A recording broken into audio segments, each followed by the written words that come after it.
My name is Skip Tillman. I had some tragedy, some real tragedy in our life. In December 22nd of this past year, my son, who was 40 years old, we found him dead. He'd passed away. And he had struggled with drugs for a big part of his life. And I was having a very, very difficult time. Just so much tragedy for me to handle at that time and right before the Christmas season. And gosh, over the last 2 years, we've probably been to every church down 41, down to Tamiami, I think. And I found this app, this Naples app, and entertainment and all these different things. But one of the things it had on there were churches.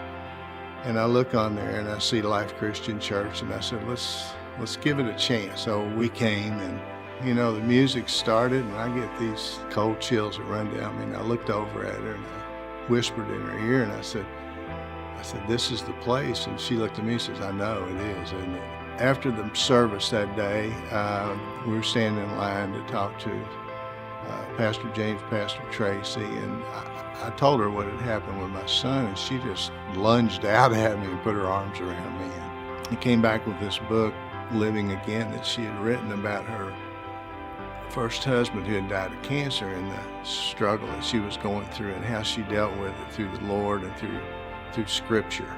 So I went home and I tore into it and had it read by the next day. The scriptures and the passages in that book were unbelievable. I can't describe how much it helped me through what I was going through at that time. It made me look at things so differently than the way I've been looking at them, particularly since Josh's death. And it's given me a whole new perspective.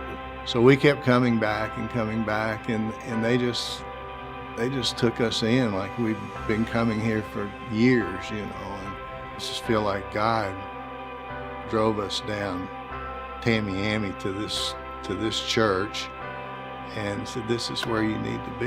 And I honestly don't know where I would be right now from a mental standpoint to where I was since I walked through these doors of this church. I truly believe God led me here.